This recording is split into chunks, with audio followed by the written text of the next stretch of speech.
Arte para a eternidade. Esse é o tema da nossa aula de hoje. Egito, Mesopotâmia e Creta. Gente, simplesmente um dos temas mais irados de todos os tempos. Então, assim, acompanhe essa aula. Você não pode perder uma parada dessa, porque hoje o bagulho tá cabuloso. Ó, e para quem não sabe, essa é a aula 3. A aula de número 3. A gente já fez uma aula ali sobre arte na pré-história. A gente fez uma aula anterior para estabelecer alguns conceitos. Então, isso aqui é um verdadeiro curso de nível assim cabuloso de história da arte para você, tá ligado? Então, acompanha a série, tem a playlist no canal do Cultura em Curto, mas eu vou fazer uma playlist inclusive só das aulas, tá ligado? Só do curso de história da arte. Então, ó, vamos lá.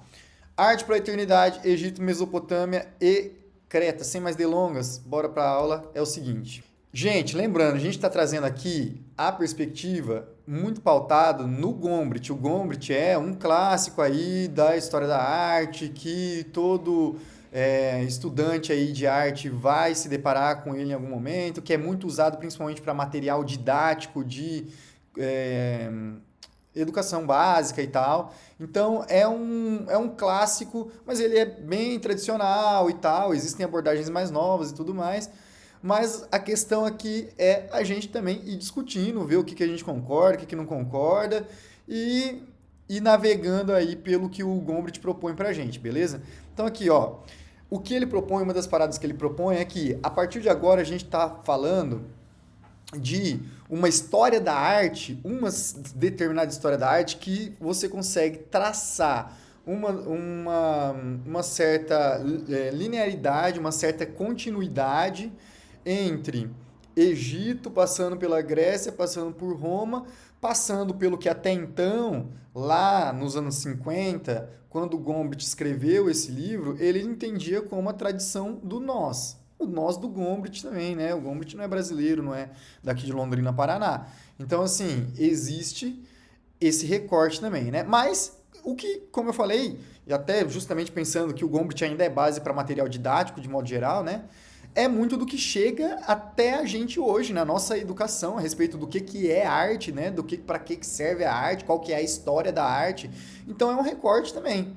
Mas o que ele propõe aqui é, diferente do que ele havia falado ali na pré-história, aqui existe uma certa tradição que a gente consegue enxergar uma linearidade ali e que moldou a história da arte, né? Começando ali no Egito, passando pela Grécia, Roma, até chegar na gente, tá?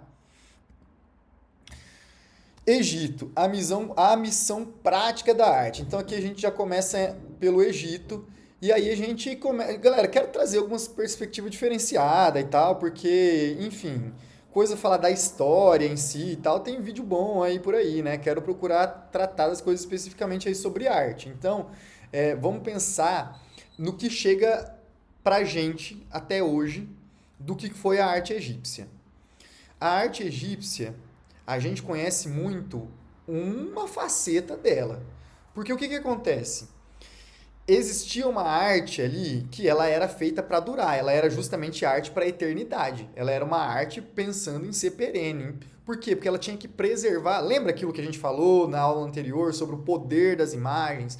Uma parada quase mística, mágica que as imagens têm, porque elas são capazes de evocar, né, o objeto, o sujeito, de manter vivo.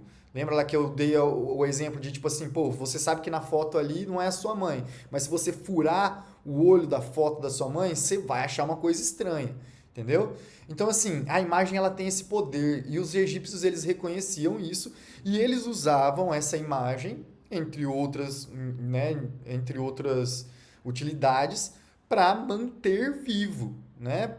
Então eles vão esculpir ali em pedra, eles vão esculpir com esses recursos minerais que eles têm à disposição, de modo que cria-se, porque justamente eram, né, serviam para que aquilo durasse, porque era o propósito, né? Então, e aí nesse sentido, claro, é uma arte que ela foi feita para durar, então ela chega até a gente. Mas existem aspectos da cultura egípcia ali e tal que não necessariamente estão representados aqui, né?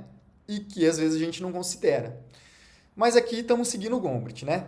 E aí a gente vai entender, então, principalmente essa parte do egípcio ligado a essa ideia de preservar uma imagem, inclusive preservar aí pensando no pós-morte, porque a gente conhece muito essa arte que é feita para a eternidade, uma arte funerária. Então, as pirâmides, como vocês sabem, são templos, né? Enfim, existe uma complexidade simbólica ali, mas são túmulos também. Os faraós estão enterrados ali, então existe toda uma cultura ao redor da vida após a morte ali no Egito, né?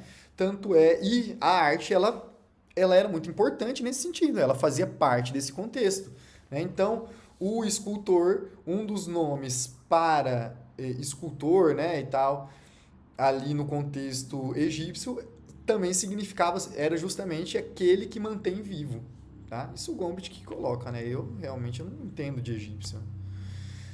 E qual que era esse método egípcio? E aí, galera, aí a gente vai fazer o que é mais irado, mais interessante, que a gente vai olhar aqui, né? Os registros aqui, as fotos que se tem em alta qualidade das obras de arte. Então, a gente vai dar uma olhada nesse camarada aqui. Esse camarada aqui, meu chapa, é o Nebamun. O Nebamun, ele foi um escriba lá mais ou menos de 1350 a 1400 a.C., antes da Era Comum. E esse canalha aqui, ele era, portanto, uma pessoa importante, né? Um escriba, porra, um escriba é um sujeito importante, né? E aqui a gente tem uma representação dele na tumba dele, que o Gombrich ele traz também de exemplo ali no livro dele, mas assim, galera, isso aqui é fenomenal. Isso aqui que nós estamos vendo é fenomenal e nós vamos entender a arte egípcia de uma outra perspectiva a partir de agora, tá ligado? Porque, veja, alô, realengo, aquele abraço, a torcida do Flamengo, aquele abraço. E eu vou dar um prêmio para vocês se vocês adivinhar que está no Museu Britânico hoje em dia essa pintura aí, né, que faz parte do templo original, que na verdade eu acho que está perdido, se eu não me engano. Aí, esse camarada aqui, então, né, ele diz muito pra gente sobre como que os egípcios eles representam, como que os egípcios registram de certa forma e como que os egípcios pensam imagem, produzem arte, né, e tudo mais. Olha só, esse camarada aqui, ele parece que ele está desenhado de um jeito meio estranho, né? Tem uma lógica própria. Quer dizer, vamos ver aqui. Ele tá com a silhueta do rosto de perfil, perfeito. Mas olha esse olho, tá ligado? Um olho grande, né? E ele tá de lado. Aliás, ele tá de frente, o olho tá de frente, o rosto tá de lado, tá de perfil, e o rosto tá de frente. Caralho, o olho tá de frente. Aí aqui a gente tem esse tronco meio de frente, né? Ó, o colar que não parece estar de frente, que os ombros estão de frente, ó. E os braços saem de uma forma meio rígida, e aqui ele faz um movimento que não parece muito natural, né?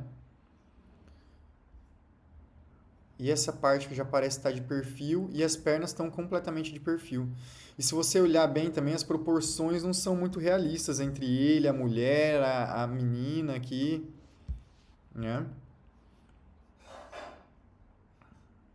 Quer dizer, eles representam algumas partes de perfil, outras partes de frente, ao mesmo tempo. E tem uma certa rigidez, né? Agora, olha o gato. Olha esse gato caçando aqui. Olha essa cena desses animais. Já é uma outra parada, né? Aqui, olha como que a coisa parece mais fluida, como o desenho parece mais fluido, né? Muito interessante. No mesmo desenho, no mesmo desenho. Mas, por que a gente acha estranho esse jeito do egípcio representar isso aqui? Porque a gente está muito viciado também com uma ideia de que um bom desenho, uma boa pintura é aquela pintura que copia a realidade. Mas não é nem copia a realidade, é copia a forma que os nossos olhos enxergam através de um determinado ângulo. Então, sabe aquele desenho que parece até uma fotografia? Talvez você diria realista, eu talvez diria naturalista. Então, isso é um objetivo muito ligado ali a uma tradição também greco-romana e tal, muito renascentista. Mas não é a tradição do egípcio, né? É uma tradição que veio, inclusive, antes, né? Agora, o egípcio, para ele, não interessava. Lembra lá, arte para eternidade. Eternidade, Fraga, se liga. O que os seus olhos enxergam é um instante. O que os seus olhos enxergam é um momento passageiro, fugaz. Agora, o que é, o que é muito mais complexo. E para o egípcio não interessava representar o fugaz, o momentâneo. Representar isso para eles não deixaria a pessoa viva. O que interessava para eles era representar o eterno, o fundamental, o essencial, aquilo que é, não aquilo que está. Então, por isso, eles buscavam preservar cada parte daquilo que eles desenhavam no seu ângulo mais reconhecível, da forma que vai ser mais evidente para você reconhecer e entender. E era uma arte que ela também era um código, existiam convenções formais, né? São 3.000 anos de história aí, pelo menos, que você tem certinho uma série de convenções, sendo às vezes mais ou menos seguidas, mas com uma relação entre uma coisa e outra, né? Porque o sistema funcionava. Então, vê, o delineamento da mão, ó, o rosto tá de perfil, porque não entendeu do egípcio, essa é a melhor forma de eu reconhecer a característica facial da pessoa. Mas o olho, a forma mais característica de você representar um olho, como que você desenharia um olho se alguém pedisse para você desenhar um olho, só o olho? Seria algo semelhante a isso aqui, né? Aqui com todos os dedos da mão, né? E assim por diante. E isso a gente vê de maneira muito, muito, muito interessante também nesta imagem aqui, que também faz parte da tumba de Nebamun, mas é uma outra parte dessa pintura. E aqui a gente percebe esse mesmo raciocínio do artista egípcio, que é representar os elementos a partir dos seus ângulos mais característicos. Então, vê, como que fica mais fácil para você reconhecer uma árvore? Pô, esse é o tipo de árvore que a gente aprende a desenhar com essa estrutura, tipo, o caulezinho, as folhezinhas, às vezes, né, uns galhozinhos. É o tipo de coisa que a gente aprende a representar desde criança, saca? Porque é o ângulo mais óbvio, mais direto de você representar e reconhecer. E isso interessava para o artista egípcio. Aqui a gente tem uma personagem, né? E aí, então, você faz a árvore vista de lado, vamos dizer assim, né? Já se a gente fosse colocar uma piscina vista de lado aqui, talvez não fosse fazer sentido, né? Agora, se a gente colocar ela vista de cima, fica mais fácil de entender, né? Um lago, né? No caso, um lago artificial.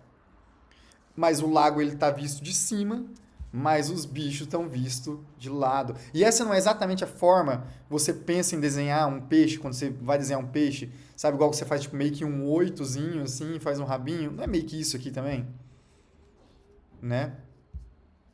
O artista egípcio, ele tá preocupado em captar essa integralidade da coisa. Não fugaz, não passageiro.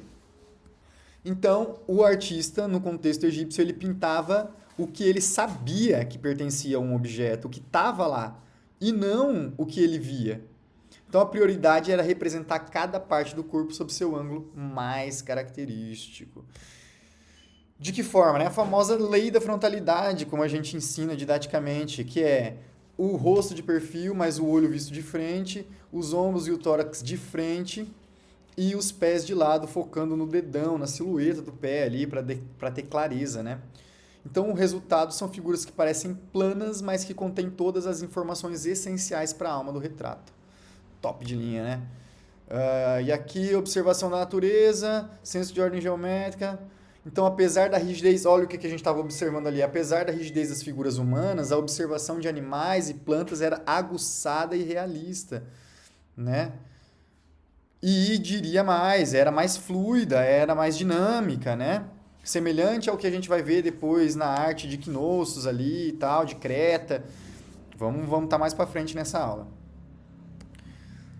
3.000 anos, então, o que eu havia mencionado, a gente tem ali a regra, a tradição 3.000 anos de estabilidade, pelo menos, em que havia esse cânone pré-estabelecido ali que o artista egípcio ele seguia. Tá? O bom artista, hoje em dia a gente tem muito essa ideia de que o artista é o original, o que faz diferente, o diferenciado. Não. Naquela época a noção era de que um bom artista era aquele que preservava as regras do passado com maior fidelidade. A originalidade, como entendemos hoje, não era valorizada. A maestria naquele contexto consistia em seguir o cânone estabelecido com perfeição técnica, meu chapa. Aqui a gente já vai, então, ó, egípcio, gente, é irado, teria mais coisa para falar, mas nós estamos seguindo o Gombrich e nós estamos indo aqui, ó, no essencial, tá ligado? Mas assim, é maneiro. Tem aí as artes ligadas ao cotidiano egípcio, tá ligado? Enfim, outros elementos. Vamos falar um pouquinho aqui.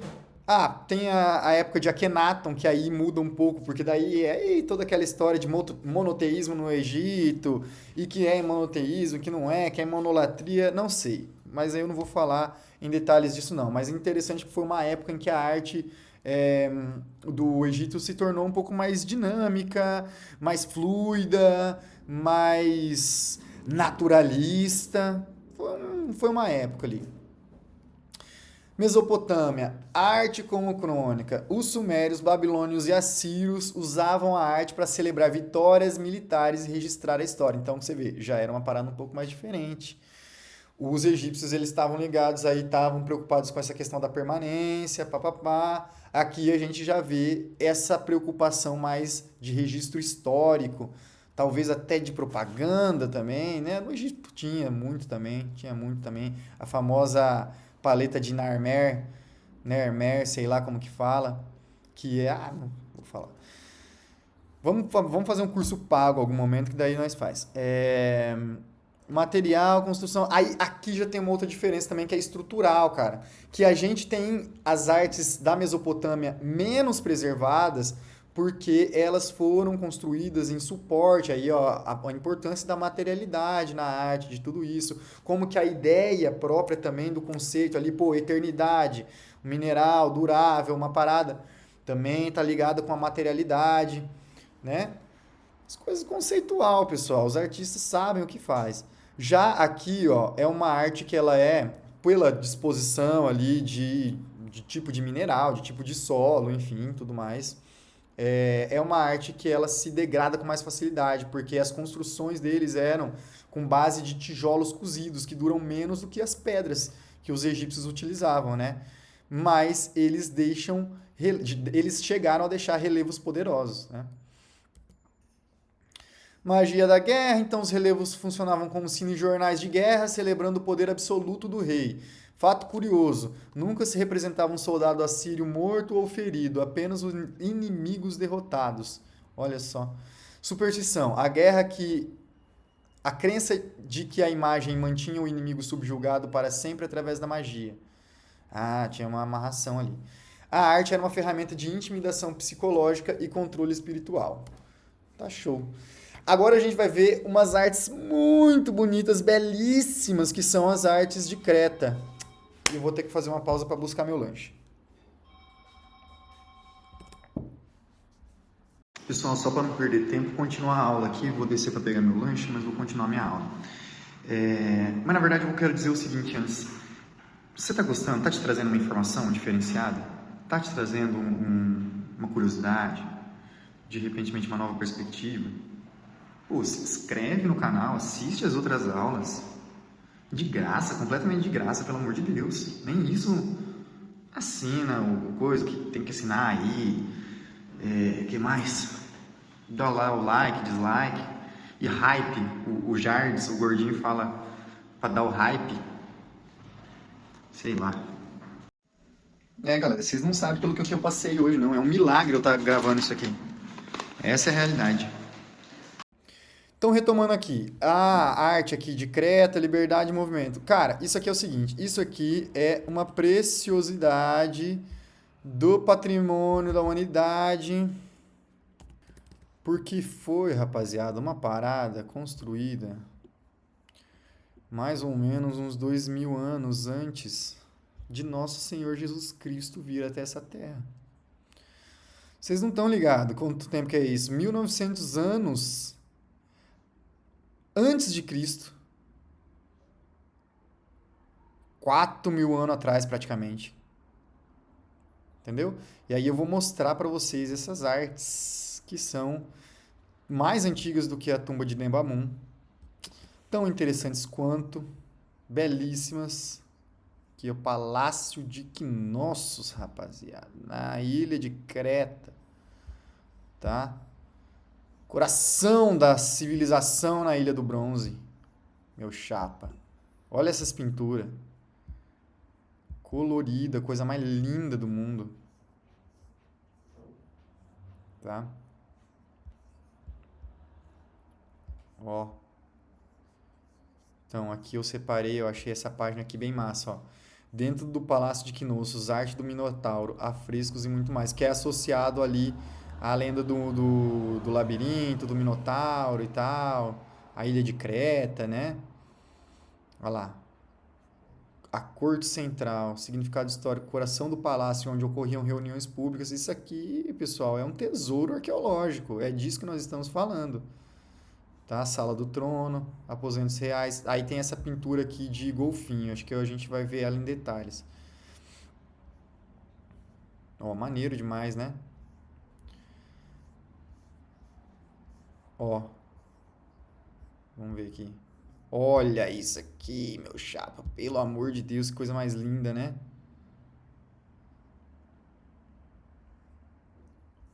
Mas tá assim? Eu não sei se tá assim.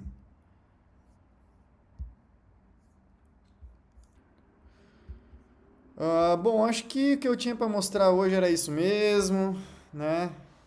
Tem muito segredo não.